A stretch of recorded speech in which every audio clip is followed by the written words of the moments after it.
एक गांव में एक बहुत ही मासूम, खूबसूरत और अच्छा लड़का रहता था, जिसका नाम किशन था। उसके परिवार में उसके माँ बाप, भाई बहन सभी थे।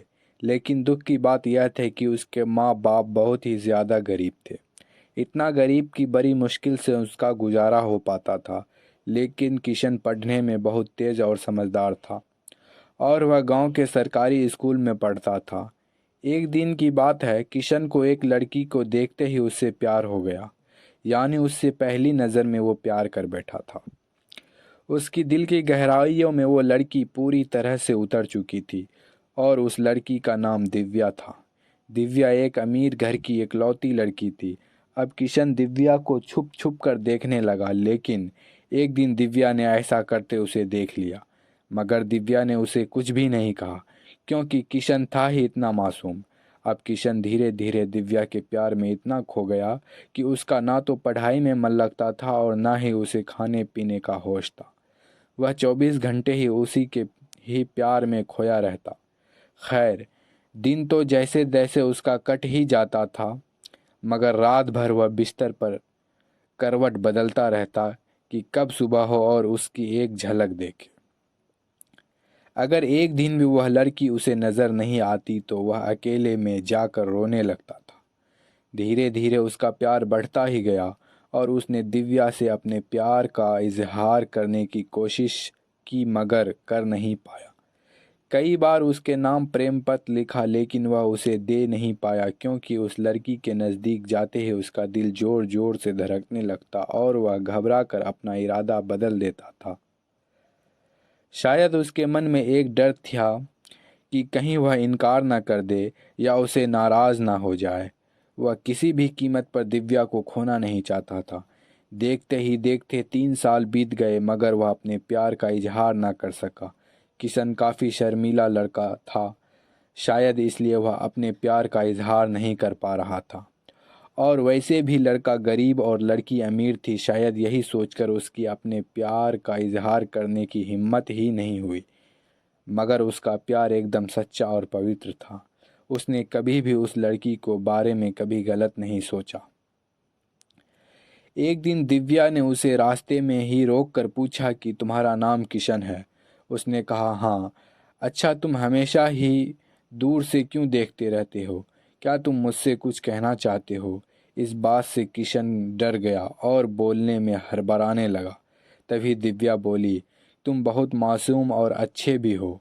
उस दिन शायद बात बन जाती, मगर किशन उसे बात करने में बहुत ही ज़्यादा शर्मा रहा था। तो दिव्या ने कहा कि क्या तुम मुझसे दोस्ती करोगे? ये कहकर दिव्या ने अपना हाथ आगे बढ़ा दिया, तो जल्दी जल्दी किशन ने उसका हाथ अपने हाथ में लिया और कहा कि हाँ, मैं तुमसे दोस्ती करना चाहता हूँ। दिव्या के चेहरे से लग रहा था कि वो किशन से पूरी तरह से इम्प्रेस हो चुकी थी। अब वे दोनों एक दोस्त की तरह मिलने लगे, और दिव्या को भी शायद उससे प्यार हो चुका था, और वो भी किशन के कुछ बोलने पर इंतजार कर रही थी। किशन को भी यह पता लग चुका था कि दिव्या पूरी तरह से उसकी दीवानी हो चुकी थी।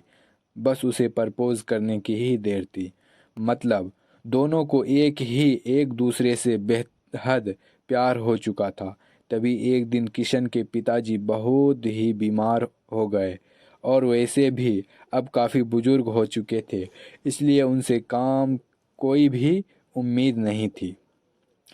किशन के पिताजी की ही वजह से घर का सारा खर्चा चलता था, लेकिन अब क्या होगा? किशन दो जवान बहन भी थी, जिनकी अब शादी भी करनी थी। तभी किशन के पिताजी उसे कहते हैं कि बेटा, अब शायद तुझे पढ़ाई छोड़नी होगी और शहर जाकर नौकरी करनी होगी। शहर में मेरा एक दोस्त व्यापारी है, राम प्रसाद। वे तुझे अपने पास काम पर ज़रूर रख लेंगे। तू बस उसे मेरा नाम बता देना।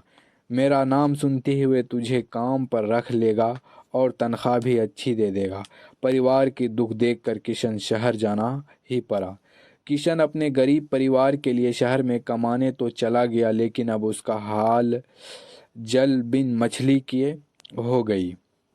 वह 21 साल का लड़का दिन भर काम करता और रात भर उस लड़की की याद में रोता रहता। ऐसे ही गरीब 1.5 साल बीत गया, तो तभी एक दिन उसका दिल ऐसा उड़ा कि वह काम छोड़कर शहर से अपने गांव भाग आया। गांव आकर वह देखता है कि 10 दिनों बाद दिव्या की तो शादी होने वाली थी और वे उस शादी से बहुत दुखी भी लग रही थी। तभी किशन की माँ ने बताया कि तेरी एक दोस्त दिव्या कई बार अपने घर पर आई थी और वे बस तेरे ही बारे में पूछती थी। अब तो किशन को ऐसा लग रहा था कि जैसे उसकी तो सारी दुनिया, सारी खुशियां ही उजड़ चुकी है। लेकिन वह क्या करता। एक तरफ प्यार था और दूसरे तरफ गरीब परिवार था और उसके कंधे पर पूरी जिम्मेदारी थी।